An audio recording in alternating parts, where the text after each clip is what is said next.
It's Easter season, which of course means that we are all thinking about the same thing, one thing, the Easter Bunny.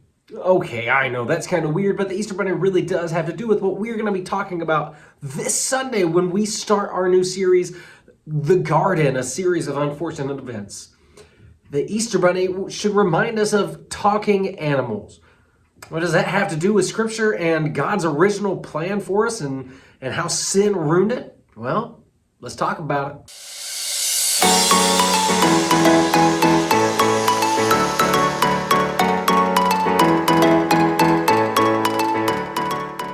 Picture being Adam and Eve. You're there in the Garden of Eden. It is the beginning of time. You have perfect communion with God. God says, there's only one thing, and that is don't eat from this tree. You can eat from anywhere else, have communion with me. It's great. And they lived this wonderful life, literally walking physically with God every day. It's incredible. One day Eve goes out and she's walking around and she walks kind of close to that one tree, the tree of the knowledge of good and evil. And she's near it, which is something worth noting in itself, that she's already near the tree God said to leave alone. But she's there when something amazing happens. While Eve's there, this snake looks at her and it talks. It says, "What you doing, Eve?" Loose paraphrase. And this is where I'd come to the talking animals. It blows my mind that Eve just looks at this snake that's talking to her. Bah, bah, bah, bah, bah, bah. And Eve goes, "Yep, totally normal. Talking snake." Alan! Ow! I should probably trust it.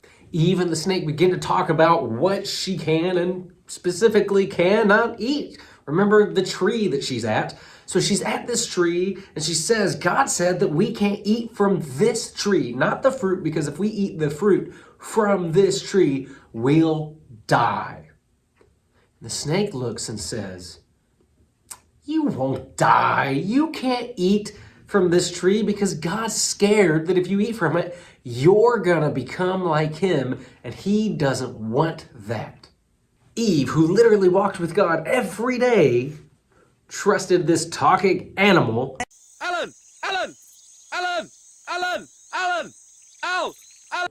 over God.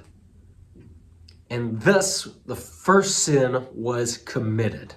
There's a lot we can say about this particular passage of Scripture. I mean, a lot. The fact that Eve was hanging around the tree she wasn't supposed to eat from. The fact that she trusted something more than she trusted God, which seems ridiculous to us, but we do it all the time. We can walk with God every day. We have a personal relationship, and we still trust ourselves and others more than God sometimes.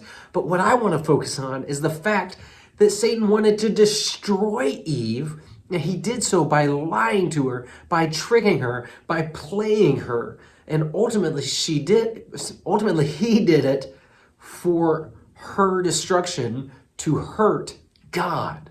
And the main idea of Sunday is that Satan wants to destroy our lives with lies and temptations. He wants to destroy our lives with sin and temptations. And not just to hurt us, but because by hurting us, he can really hurt God.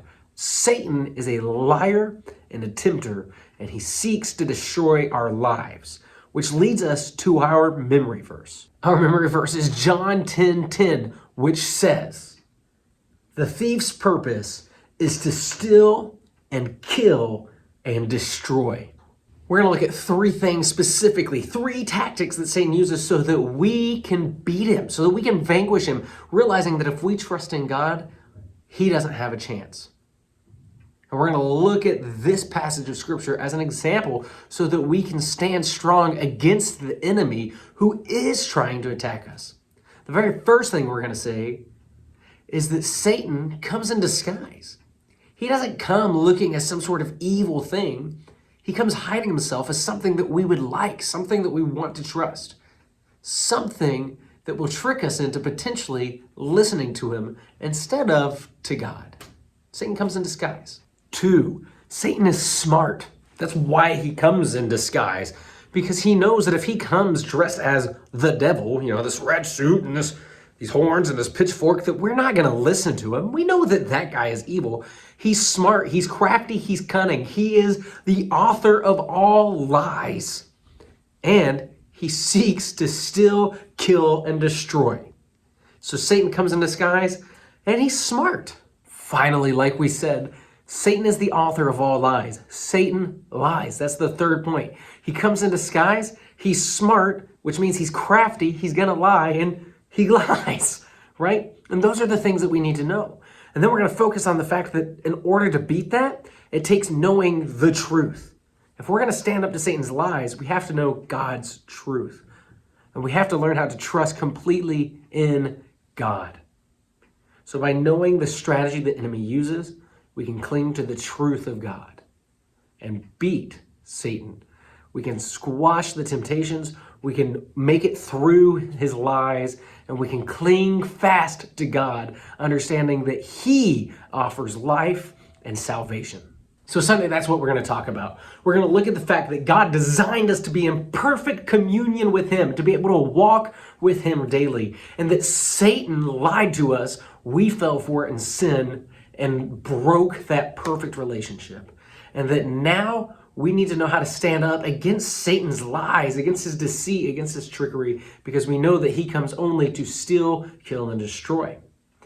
We need to withstand Satan's temptations by clinging to the truth that's found in Jesus Christ and knowing that only Christ, singular, not plural, there is only one Christ, only Christ offers salvation and life and truth. That's Sunday. That's what we're going to talk about. All right, we are so excited to start this series and really get digging into why Easter is so incredibly awesome. Take care. God bless you. Bye-bye.